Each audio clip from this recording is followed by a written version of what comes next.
Close your eyes and imagine. What if the things in life that cause us the greatest pain, the things that bring us grief, are challenges?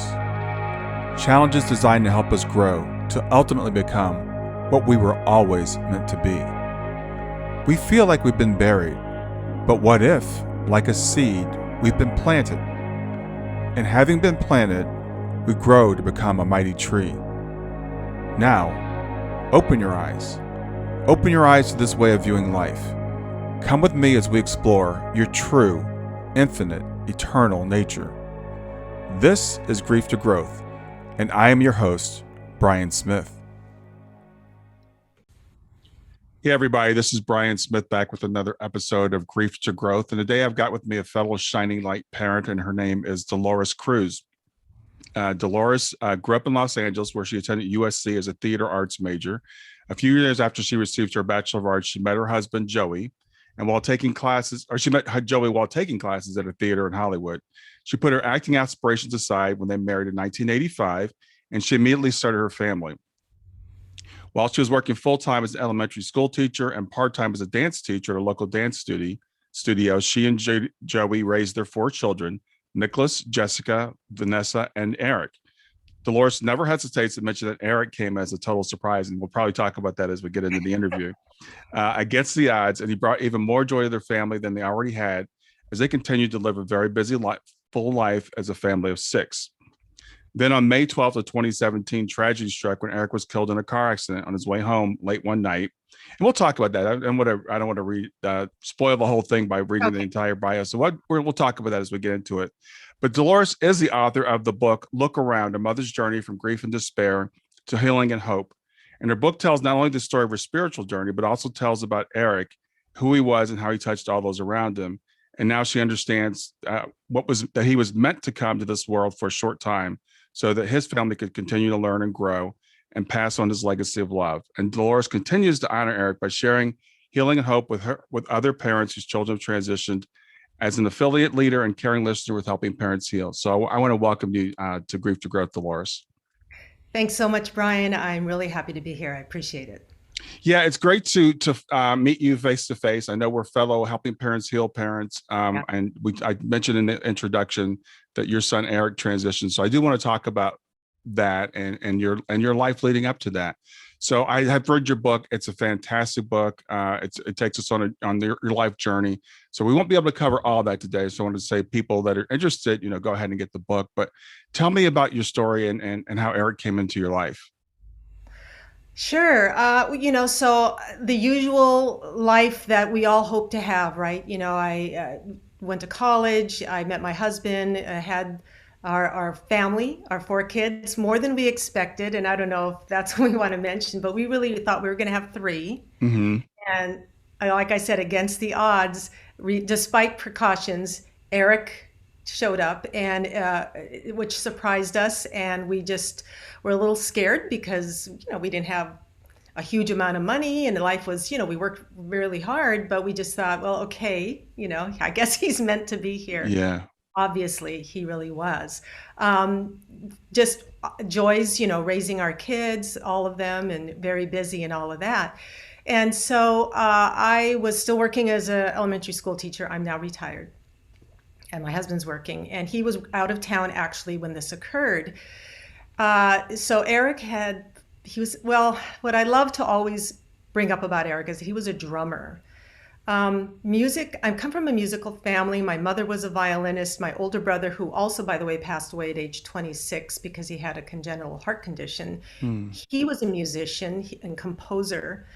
So I grew up just hearing that. And then, of course, he also had his rock band. And I was just surrounded by the classical music and the rock music. And it was beautiful. Mm-hmm. And then my other brother, Mark, is a drummer as well. So, I was just surrounded. And so Eric had that desire to become a drummer.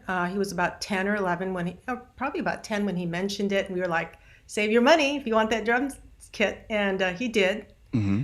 And my brother, who's a drummer, who's his godfather, took him to get his drum kit, and it was really, exciting. And there it was. And honestly, every day by the time he was 11, when he got it, every day he would practice, and it never ever bothered me. I just knew, I don't know, I guess I just somehow knew inside that that Hmm. was his soul coming forth.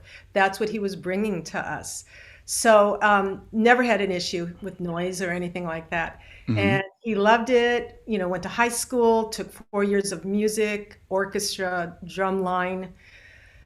He was such the drummer, and then went to college where he met his bandmates finally, and they formed their band called Jubilo Drive, and they began to play, and they wrote their own music, and it was just joyous. It was, such a light in our lives to be able to go and watch him perform. And as I know, also most of us say about our children, there was just that kindness and compassion, and people just were drawn to Hmm. him. As I know that, I'm sure you can say about Shayna as well, and many of us, I've heard other parents say the same thing. And there just seemed to be that something there. Anyway, he had finally gotten, after graduating college and all that, a couple of years later, he had finally gotten this job that was just gonna make him real money. He would have a real salary, and it was something. It was in recruiting, which is honestly something I'm not totally clear about, but it was just it was a good spot. It was a good spot to start. He had literally been on his ninth day of work and said he would come home.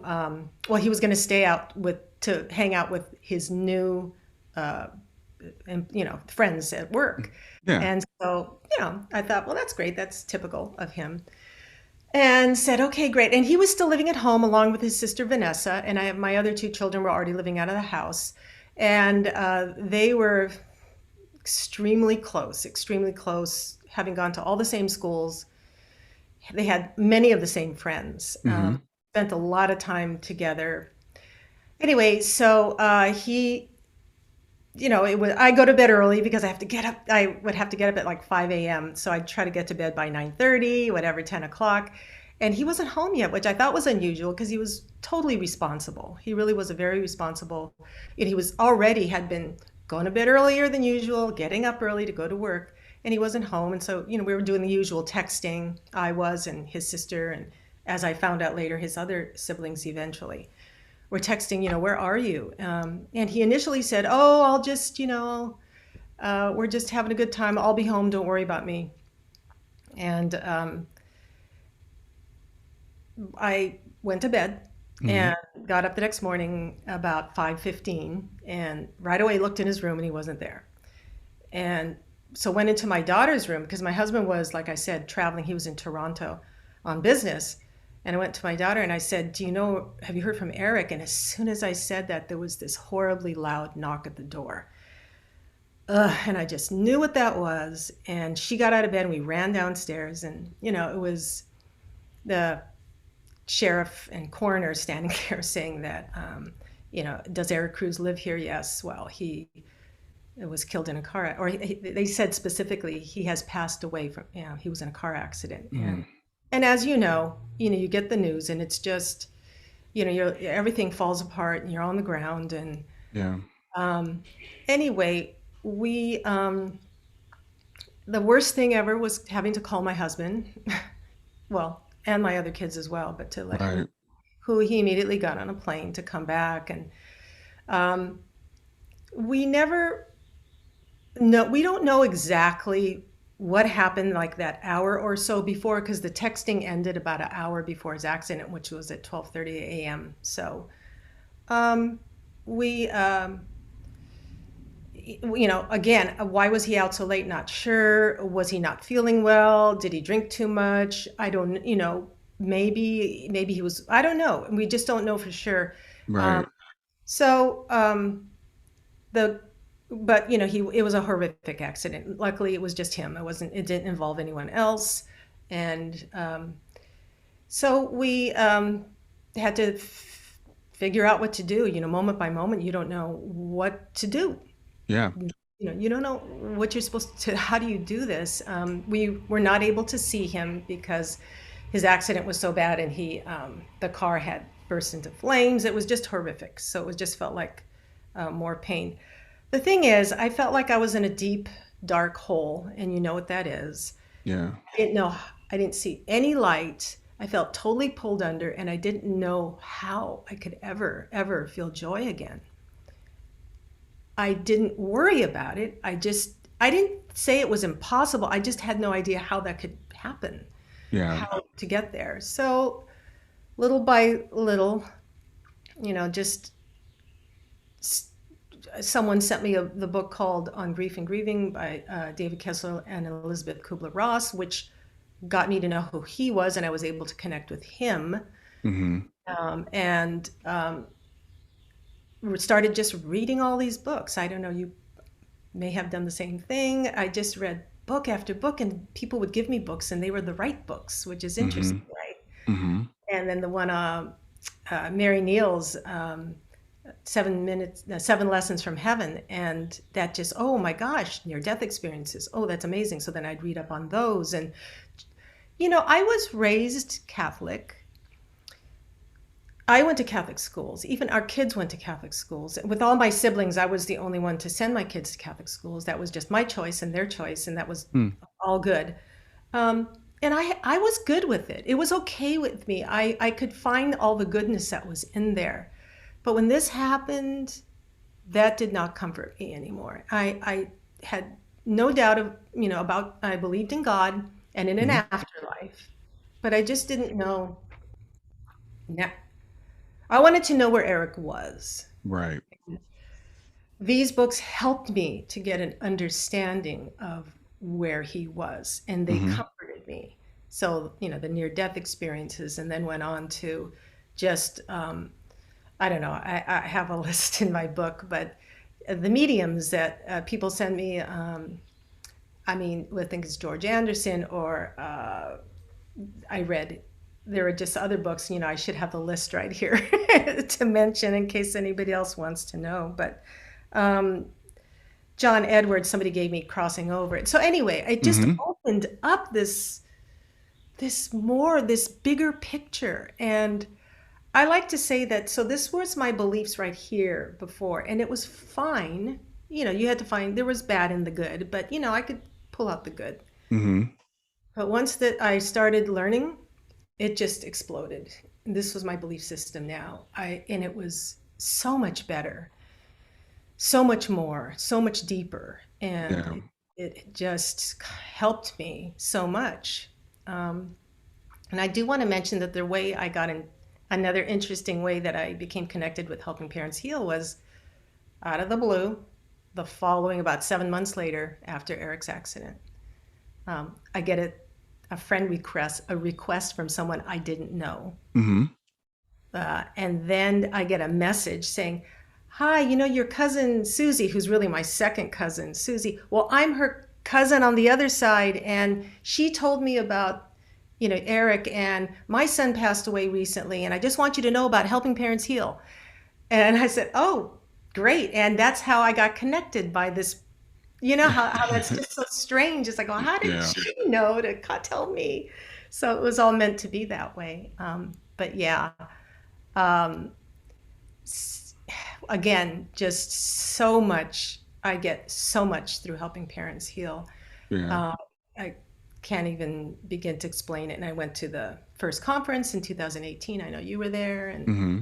it was just amazing. So I found after a few months that, I think I can do this. As much as, of course, we all just want to be with our child, as much as we say, if I die right now, that's fine. I'm not going to do anything about it, but hey, if something happens to me, oh well, at least, that's where I want to be. Hmm. But I found that, there's a reason why I'm here, and I have a purpose. Um, I can't describe it in detail, but I know that there is, and sometimes I'm feeling, you know, the guidance, Hmm. being led, and that's what really matters. Uh, Yeah. and I'm connected to Eric still, Yeah. and that's what really matters. Yeah.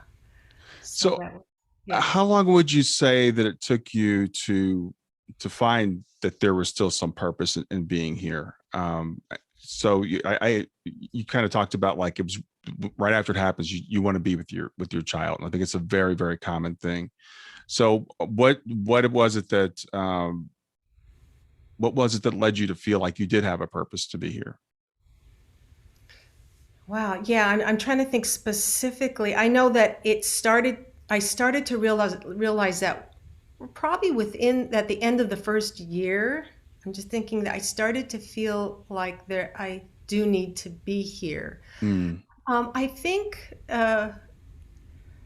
probably not until around the time I got involved with helping parents heal. And that I learned, especially, from Suzanne Giesman and just so many others about it's the bigger picture. yeah. When I was finally able to look at my life and people around me and just see that there was so much more and that maybe there was a plan and maybe if he was meant to live only that long, that many years here, Yeah. maybe, and he had a purpose, and maybe his purpose was, complete.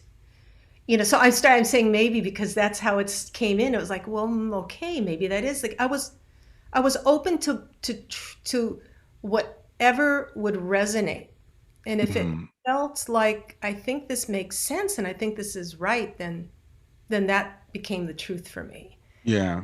Yeah. So, yeah, I think it was, again, I have to give credit mainly to Helping Parents Heal for helping me to open up that belief system that then I thought, okay, then in honoring Eric, maybe I'm here. Maybe the one reason he's gone is for me to be propelled forward to do more of what I'm here to do.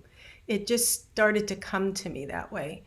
Yeah. And yeah, and so I can honor Eric and honor who I am and why I'm here as well to stay Yeah. and hopefully love as Eric did, be as compassionate as Eric was, be as kind and all of that. And so that's what I want to that's what I want to do. Yeah. It's interesting when I was reading your book and you talked about Eric and how he seemed to attract people, and I'm just going to ask you this question: do you think that's part of like him being the baby of the family? Because there's that Yeah. he was the baby, but there's also something that no matter what the birth order, it seems like our kids that transition early. When I talk to other parents, there's something about them, the way they impact people while they're here, and then even when they're gone. I do agree. It does. I mean, I admit I'm focusing on Eric as instead of my other children because he's not here. I mean, I Yeah. don't know. It had been one of them. But then again, maybe there would have been that special spark that I do see in Eric. And yeah, I think it became more evident to me what you're saying right after, of course, and as people surrounded us, which was so beautiful, filled the house, surrounded us, and we had them writing in these little notebooks that we've saved, and what things that they had to say about him that I didn't even know and that I didn't realize, and how they Hmm. said, I remember the time when um, then there was this act of kindness, or they would say, I only met him once or twice, but he immediately made me feel like I mattered and he took interest in who I was. And Hmm. I know that's, not all early 20 kind of, or teenagers are going to necessarily do that. Right. And he did do that. So I heard so much of that it does make me feel like there was this other act of kindness that I saw that I wrote about that was just a few months before he transitioned. Hmm. And right on the corner, it's a little bit busy street when you go down to the corner. And there was an accident. No one was hurt, but there were these, two cars were stopped in the street. So my daughter and I walked down there, and it had just started getting dark. And people are gathering and we're looking, and there was like this truck with these four older people, a little bit more elderly people, and then there was a car over there with these younger people. Well, after a few minutes, I see Eric come out of the house. He's holding a bottle of water, and he's very pensive and quiet, and he goes over and he's just standing like this, watching where the younger people are. And I know he was just feeling that compassion and thinking, I wonder, I wonder how they feel, and I feel bad for them, and Mm. and I could just tell I was watching him. And then after whatever, few minutes, he walks over to where the older people are. And there was an older man sitting on the curb, kind of leaning against the light post. They were shaken up. They were not hurt, but they were definitely shaken up. Hmm. And he goes over and he stands there in front of the man. I'm watching it like I could see it again, like a movie. And he just leans over and hands him about the bottle of water, which I assume was a new bottle of water.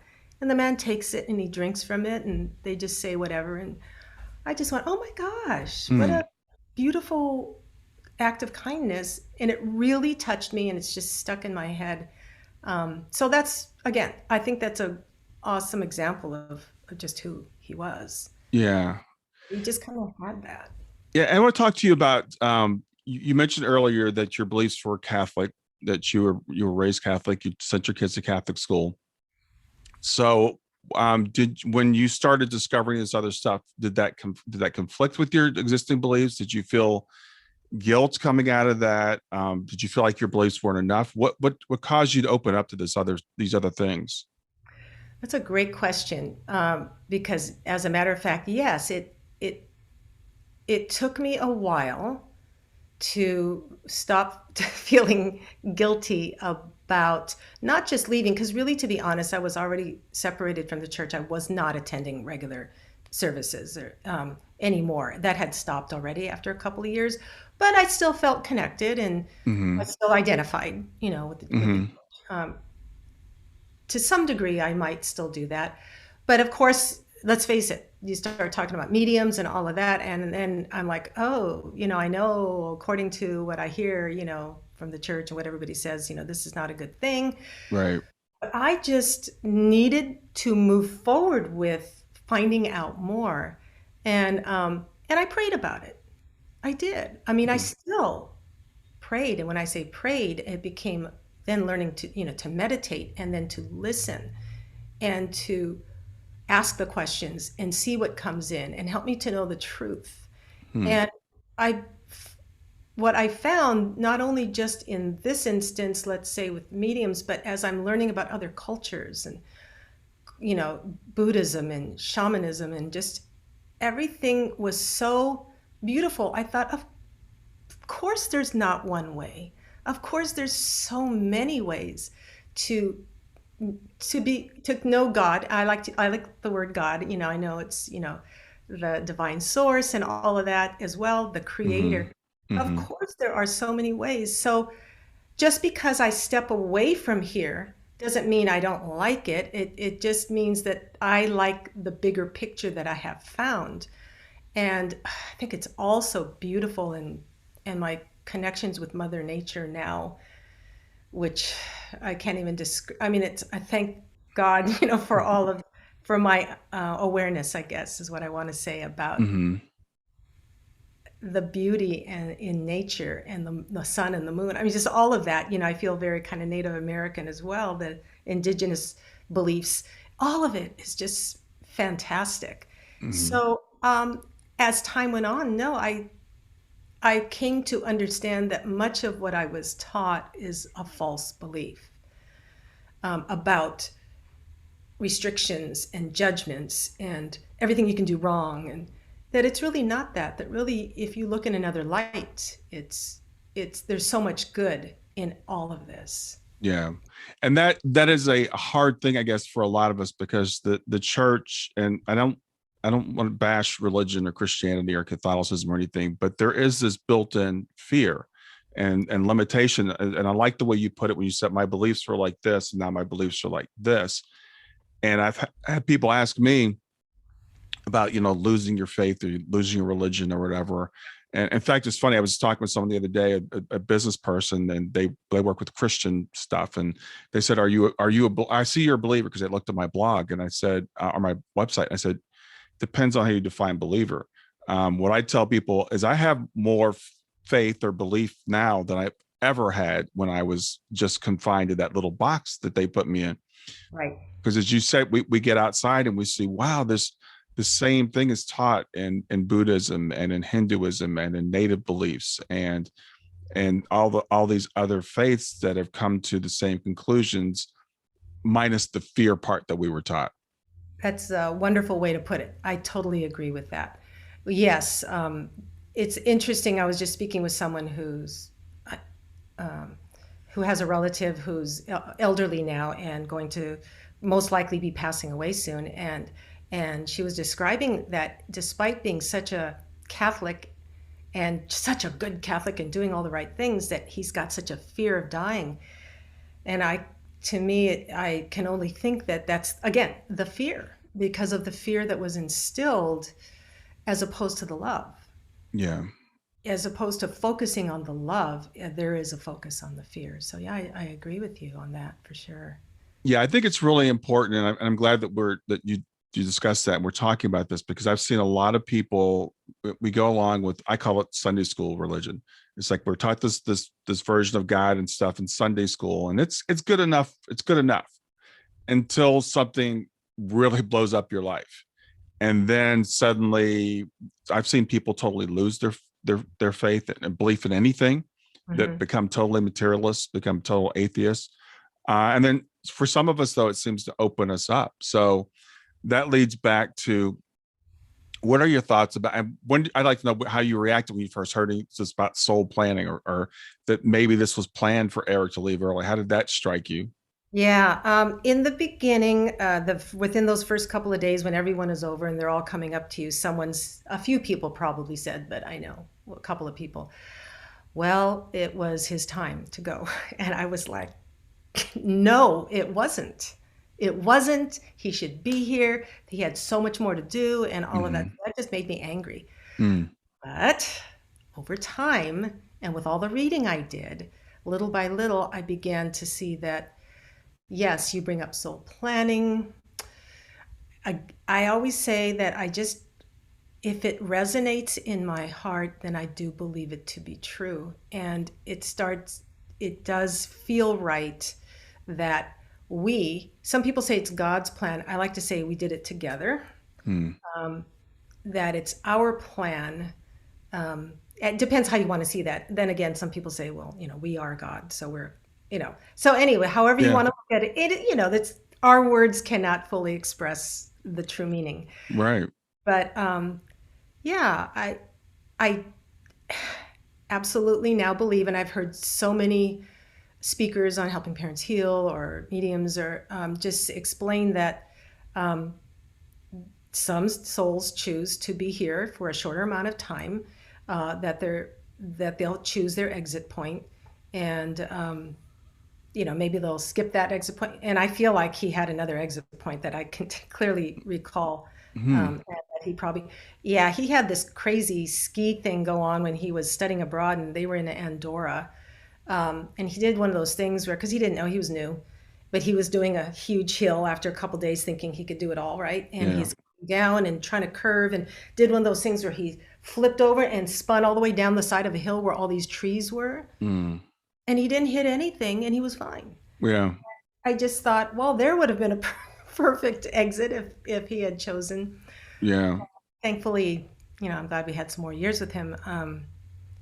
So yeah, I think that is what I believe. I I now believe that it was the time and there was a reason for that. Yeah. It's interesting when you said that the people come, and well, many people say all kinds of things in the early days. And so Yeah, of people course. say things, but when people say things like, it was his time, or even worse, it's God's plan, Oh yeah, like God snatched them away. And right. Yeah. and I'm with you that the whole idea of a separate outside entity saying, okay, that's it, you're only going to get 24 years, or 15 years in the case of my daughter. I don't believe that. I believe it's as you said, you could consider it a joint plan with God and or guides or whatever, but I believe that we're involved in that plan as well. Oh, yeah, totally agree. And that's another false belief that people are brought up with in not only religion, but probably just in society in general, is that we don't have that inner power. I'm not talking about the power of the egotistical power or the earthly powers. I mean, that we have inner spiritual power and Hmm. strength, that we are in charge of our lives. in a much deeper way than anyone really talks about in my. Yeah, that's a really interesting concept, and we're part of the same organization, so we hear a lot of the same people speak, and it's an understanding that I've come to as well. And it's again, it's a little bit complicated because we would say, well, no, if I were in charge, then Eric would have lived to be an old man, and I would be rich, and this is not the way things have worked out.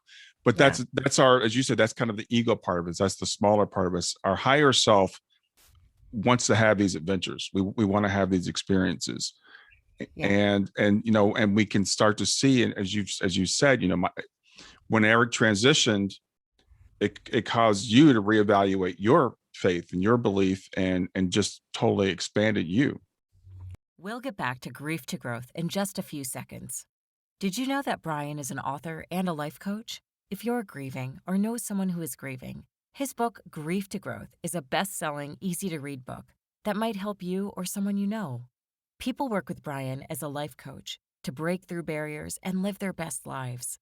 You can find out more about Brian and what he offers at www.grieftogrowth.com, www.grief2growth.com, or text growth, GROWTH, to 31996.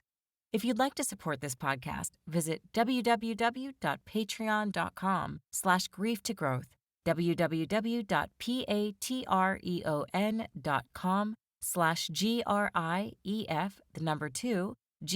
www.patreon.com/GRIEF2GROWTH to make a financial contribution. And now, back to Grief to Growth. right. Yeah, absolutely. Um, Definitely expanded. I'm definitely happy to be where I am as far in this growth. There's always that part that says, I just wish he was right here. Of Yeah. course, we miss them. We just, um, and but I don't feel any. I never. I mean, I can't say I never. I did in the beginning feel very. The automatic response was, "What the heck is going on, God? What?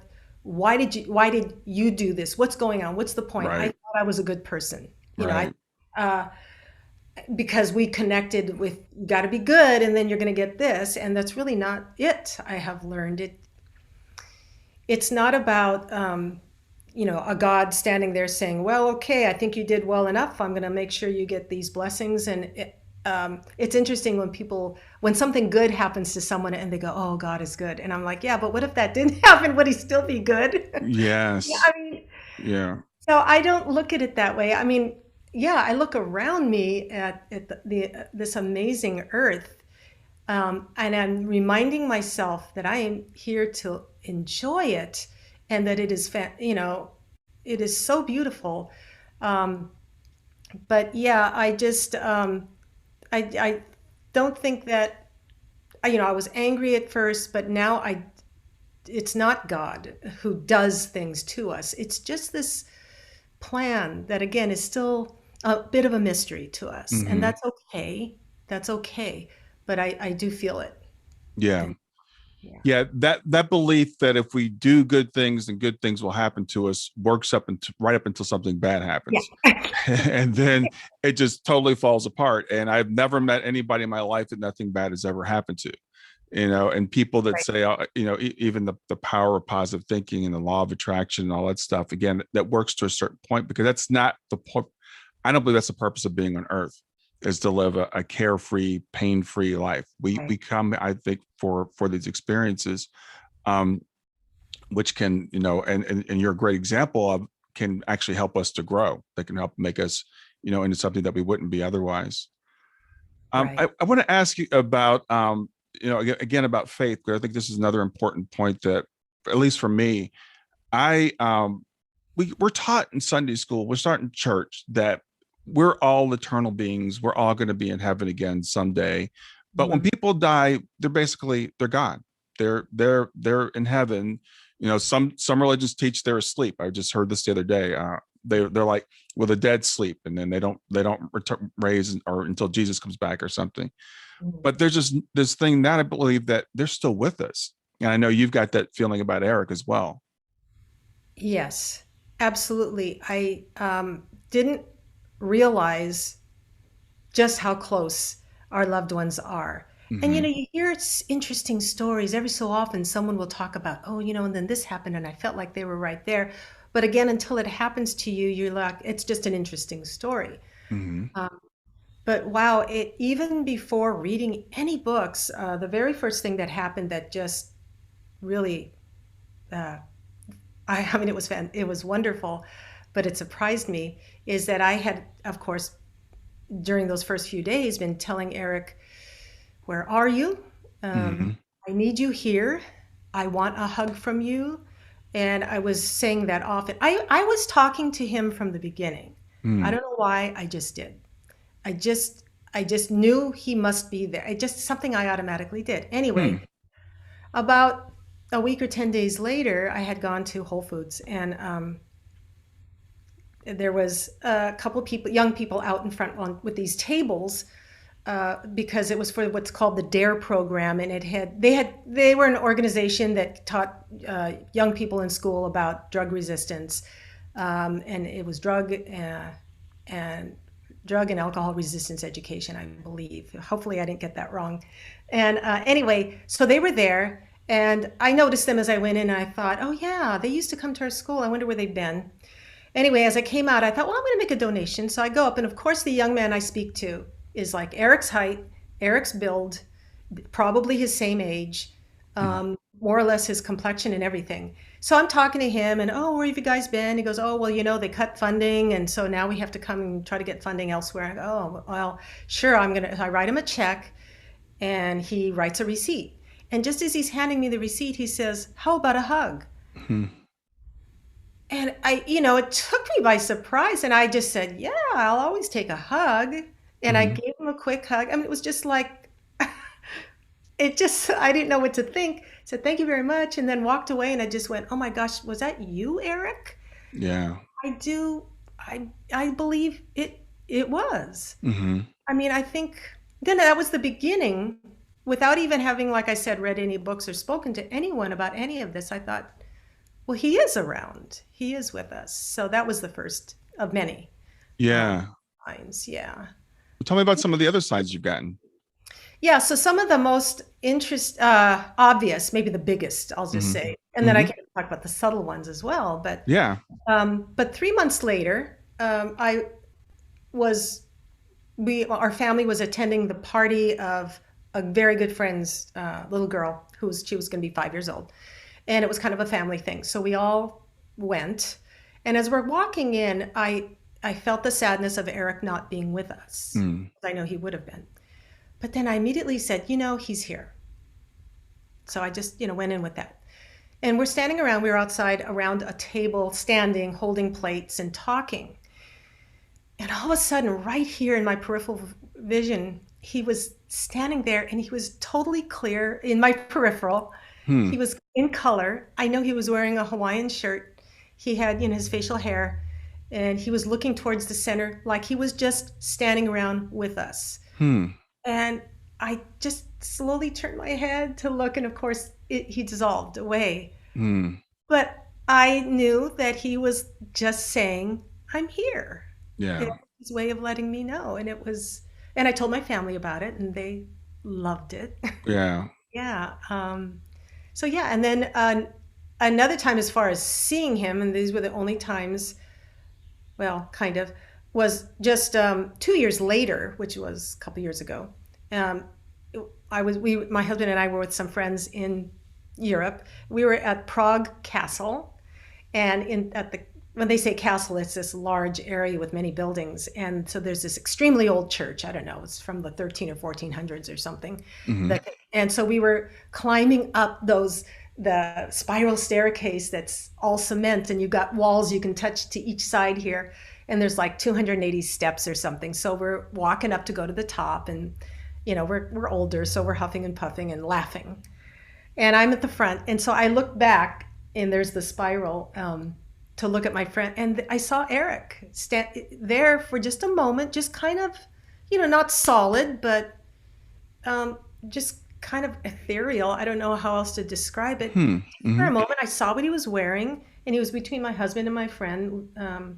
Her name's Linda, and I just again, it was like, oh, huh. And it was just for a few seconds. So we Yeah. got to the top, and I told them all. I said, "Well, Eric's with us because I saw him." Wow. Yeah, it was, and that was really the more obvious. So I did have him speak to me once, where it was about 6 months later, and I was in bed at night. I would always go to bed a little bit ahead of my husband because I had to get up so early, and he was just a more of a night owl, and I would just get tired. Hmm. But he and I would always, when I would go to bed, he'd just kind of lay there with me and we'd talk for 5 or 10 minutes, and then he'd kiss me goodnight, and then he'd close the door and go out. And whenever he'd go out, I'd just cry because I don't know, it was just my time to. Yeah. And I'd cry and I'd talk to Eric, and I had taught myself to do a self-guided meditation, which Dr. Mark Pitstick was one of the people that I've had that opportunity, and I've heard a couple of others. Anyway, I taught myself that at night I would just guide myself and go to this beautiful place to be with Eric. Mm. And that night I was extra tired, and I said, Eric, instead of doing the full 5-minute intro to get there, I just said, Eric, let's just meet. So I did the imagining of being there and seeing him coming. And all of a sudden, right here, I heard it, just kind of on the inside of my ear. I heard, "I'm right here, Mom." Mm. And it was again, it's a little surprising. It's also beautiful, and it was peaceful. And I just was just covered with peace, and I just went to sleep. Yeah.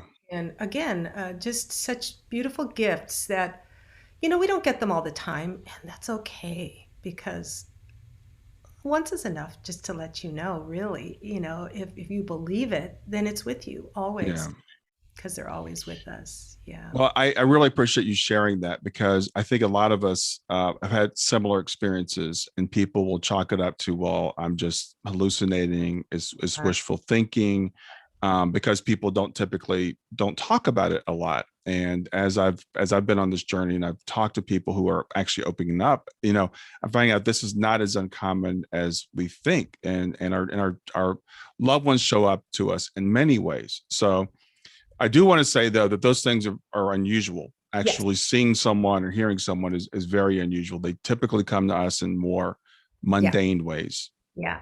So a couple of those cool ways, which are always give me a lot of joy, as well. One thing, for example, my husband travels for work, and he does an annual trip to New York in June. So this was not the first June, but I think the next one. And I always join him at the end of his work time so that we can spend a few days, go see a Broadway show, and we have some friends there and we visit.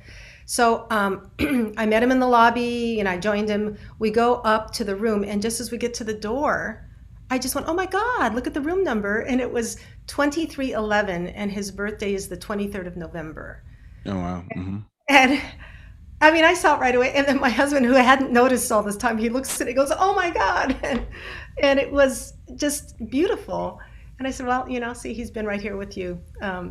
And so it's that kind of thing. And also, uh, there was in his room, and these are still there now, there was a package of glow sticks, and the 4 glow sticks. So this was actually just a year ago.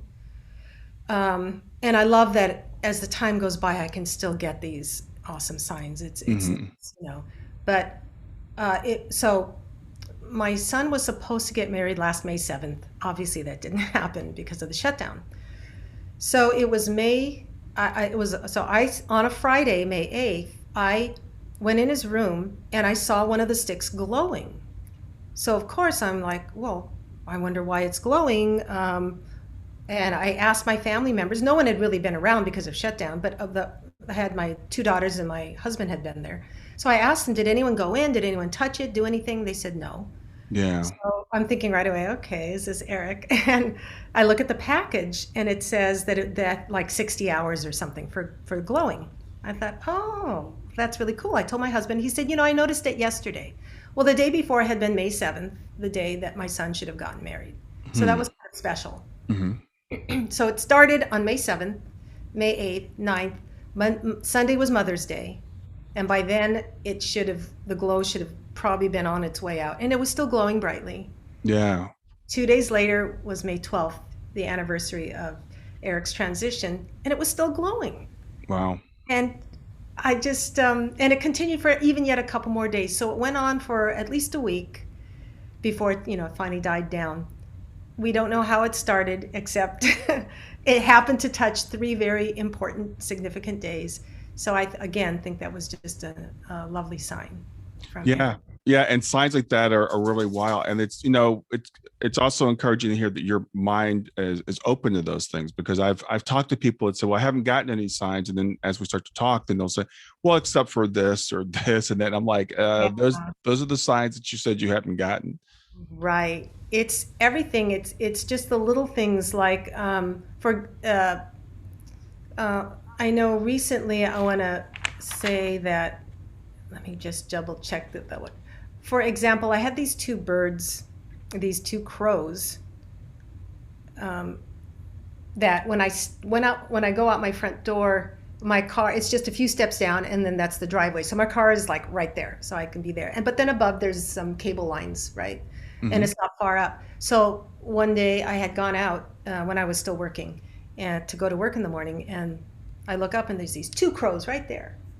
And by then I was already talking to nature, so I just go hello. And so I get in the car, and as I get in the car, they fly together to the tree right next door, a bushy tree. So I get in the car and I'm backing out to go down. And just as I get to about the sidewalk, crows together come back to where they were. They fly together at the front, at the other end of the driveway. They come all the way together and go right over my car. Boom! And when they went, I just felt that energy. Hmm. And I just went, oh my God, that had to be Eric. And then I was like, and who's with you? I just go, is my brother with you? Because, my brother's over there too. Hmm. Um, and it was such an amazing feeling. And, anyone could have said, well, these two birds flew by, I guess. But to me, it was so obvious because it was kind of unusual, that kind of behavior. It's never happened before. Yeah. Yeah. So things like that. Yeah. And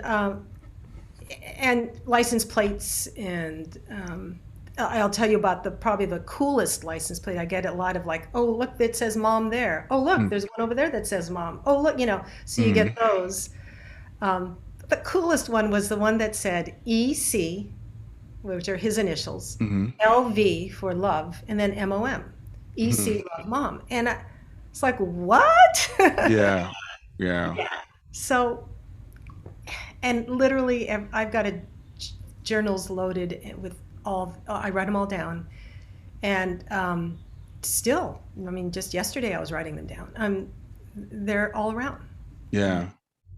Yeah. So you're coming up on 4-year anniversary of Eric's passing, right? Yes. So what would you say to someone who's early in this journey, who says, okay, there's no way I'm ever going to heal? She might be able to do this, but I can't do it. Well, I would say that if you have an intention to heal, that you will. That if you, it's all of it, you have the power, and you may not feel like you have a choice because of we don't feel it was our choice for this to happen.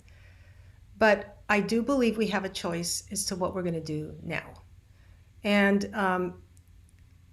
as much as I didn't see how it was possible to get to a place of joy, I believe that the reason I did is because I set out on a journey to figure it all out, to find, I mean, not that I've got it all figured out, but to Mm, understand, have a better understanding, and to find that joy again, and to find Eric. That was just what I intended to do. I did not choose to just sit and shut myself off and mourn for the rest of my life. In that way, that was not what I intended to do.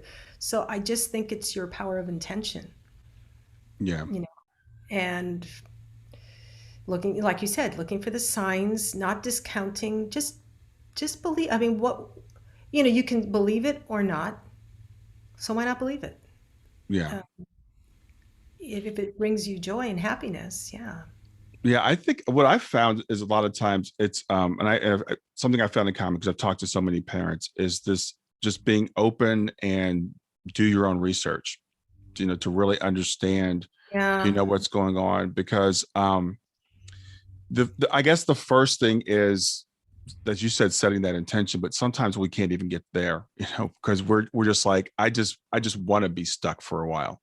So it's the first thing is believing it's possible, and talking to someone like yourself who's coming up on 4 years out and seeing that is inspiration for other people. Yeah, I mean, yes, you're right. It doesn't seem possible at all, and you do have to grieve. Yeah. It is, I know some people go, "What?" But I've heard it put that it is a gift. It is part of the human experience. It is something that we can't avoid, and we have to allow to move through us, and we have to, as we've heard, the just flow on that river. And Hmm. sometimes it's like this, and then other times it might be peaceful, and just to allow it and not fight it. And at some point, allow, if you start to feel good, rather than say, "Oh, I'm not supposed to feel this way," Yeah. let it let let that happen, because that's the other part of the gift as well, is to Yeah. do that. Yeah, I remember, I think it was only about 6 weeks, not even, maybe a month or 6 weeks after Eric transitioned, and of course I was still like this, having lunch with my sister and another mutual friend. It was more of my sister's friend, but I knew her, and we were sitting eating, and she said, "So what are you gonna do this summer?" And I said, "Grieve." Yeah. And my sister was like, and my sister's totally in tune with me. And she's like, "Oh, yeah." And she totally respected that because I wasn't going to ignore it. Right. Um, I was lucky that as a teacher, I had the summer to have that kind of time. I know not everybody has that, Hmm. but I had to go through it and allow myself, and then at the same time, be totally open to whatever was next. Yeah. Yeah, I think that's really important too. Because while we're doing all this spiritual, stuff, we also have to acknowledge the fact that we're human and that we miss that physical aspect of it. And so when people ask me, is it possible to heal? And it was a question I was going to ask you. And obviously you're doing great, or at least appears to be doing great. I always hesitate when I say that to people. But there is still, my other daughter graduated with her master's this past Friday. And so Congrats. when those big events come up, I still miss Shayna. I still miss her a lot. And a picture will come up, with her. A Facebook memory just came out a couple of days ago. And I don't want to give people the impression that's like, oh yeah, at some point you just get over it and everything's fine. No. The way I see it is the grief is here. In the beginning, the grief is here, Yeah. and as we move forward with our child or our loved one, and we start to continue to build our life, then our life starts to build around, Yeah. and then the grief kind of goes just kind of over here, and it's just, so it's not always in your way, but Yeah. sometimes it might, then you become more aware of it on some days and not on others. So I think that's totally okay. Yes, I absolutely still have my tearful days. I still, of course, miss my son, and I always will. We do have a wedding. My other son is getting married in a month, No. and it's so exciting. And oh, we wish Eric could be with us physically. We know he'll be here, there spiritually. We know that. Right. We're going to have the picture on the chair. Of course, we'll talk Cool. about it. So, yeah, that is painful. Or if I've attended other weddings, and I just cry when I see the mother coming down with the groom, thinking, well, I can't do that with Eric. Right. You know. So yeah, that really is painful to think about. So that comes up, and I can still have joy. I can still have joy from the connection I do have with Eric. Right. And so it's just Yeah. it's such a I don't know how to say it, but they weave together. Yeah, I love the way you put that, as we move forward with our loved one, because one of the phrases that used to just trigger me was when people say moving on. Oh yeah, You just have to move on. I'm like, I will never move on. right. And that to me, just I get an image of like Shayna's here in the past, 2015 when she passed away, and I'm moving on through time. I'm like, that's not going to happen. She's coming with me, which is why, for people watching on YouTube, she's always over my shoulder, because I still have that relationship with her, and that's very important to me. Um, it was funny as you were talking. I was thinking you start off by saying how music is so important in your life, and music helps me a lot. And I was listening to a song this morning called "It's Just a Ride" by an artist named Jim, and I love this song because every time I listen to it, it's like it's that bigger picture you talked about. When you say this is a gift, people go, "You're crazy. How could it possibly be a gift? You're never going to see your son again. It's not a gift." But if you look at it, life is just a ride. This is just a temporary experience that we're having. And Right. that Eric is okay, and Eric is still with you, and we'll see him again. Yeah. Then we can start to see, the beauty even in the pain.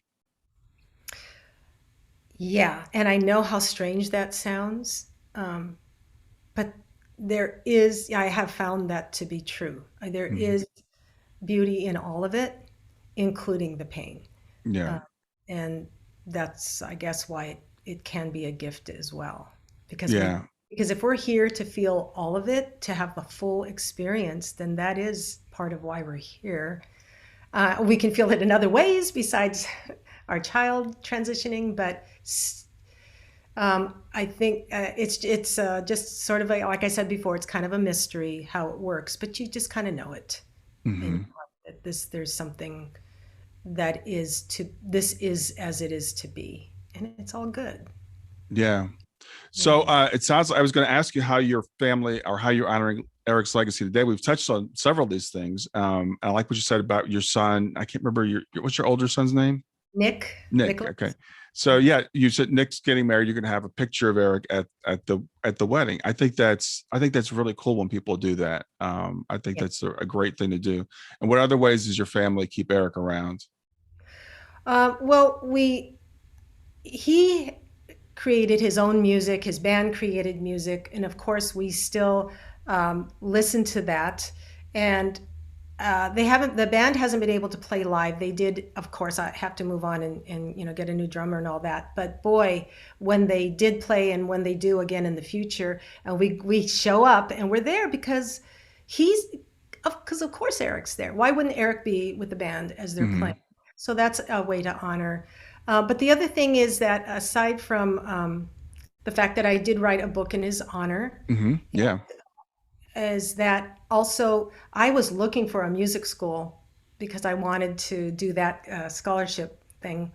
And it was funny how I tried one music school and it just didn't work. I know they just weren't getting back to me. And then I tried this other music school, same thing. And I just thought that's weird. I'm offering, to, the scholarship.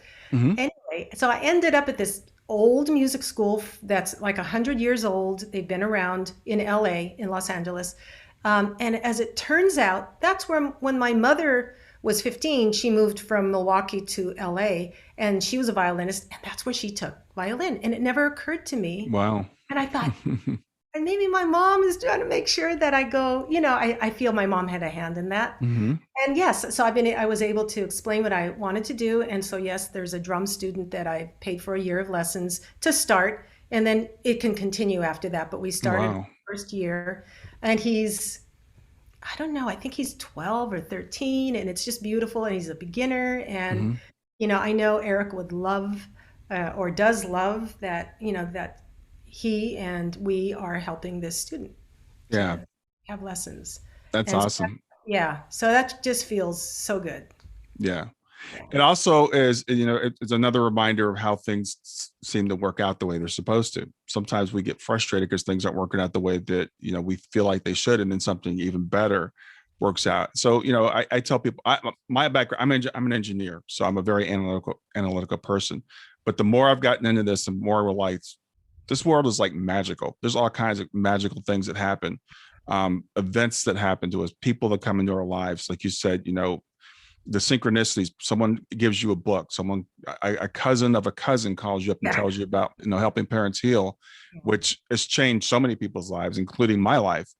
And someone randomly on Facebook said, you need to reach out to this guy, Mark Ireland, because his son had passed away. Mark had written a couple of books, and that led me to Helping Parents Heal. I've been, with Helping Parents Heal ever since then.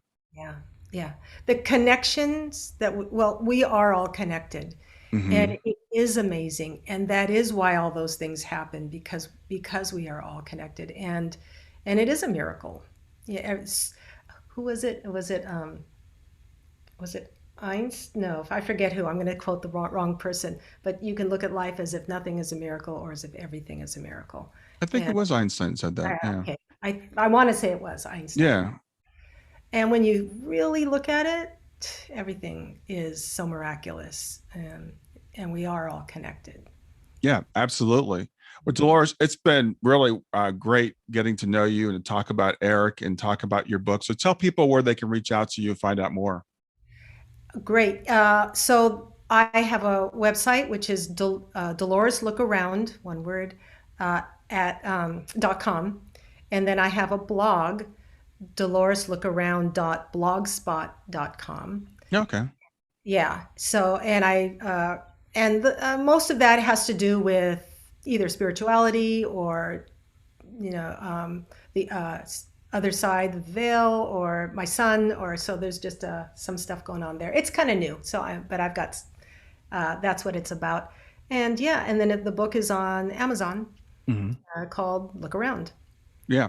Well, it's Look Around, A Mother's Journey from Grief and Despair to Healing and Hope. And I did get a chance to read it before we did the interview. It's a great book. I think I think it can be really helpful to people to kind of, especially if you're early in grief, to kind of know, kind of what to expect. I think that's can be a very helpful thing, and to offer, hope. It's great that you're doing this for people. So any last words you want to say before we wrap up for today? Oh, well, no, I think I really got across the main messages of that we can heal, and that we are all connected, and there is a bigger picture. And I just am so grateful to you. Thank you so much, Brian, for having me on your wonderful podcast. Well, thanks for being here. Have a great rest of your day. Thanks. Okay, you too. That's it for another episode of Grief to Growth. I sure hope you got something out of it. Please stay in contact with me by reaching out at www.grieftogrowth.com. That's grief, the number 2, growth.com. Or you can text the word growth to 31996. That's simply text growth, GROWTH, to 31996. Since you're watching this on YouTube, please make sure you're subscribed. So hit the subscribe button and then hit the little bell here, and it'll notify you when I have new content.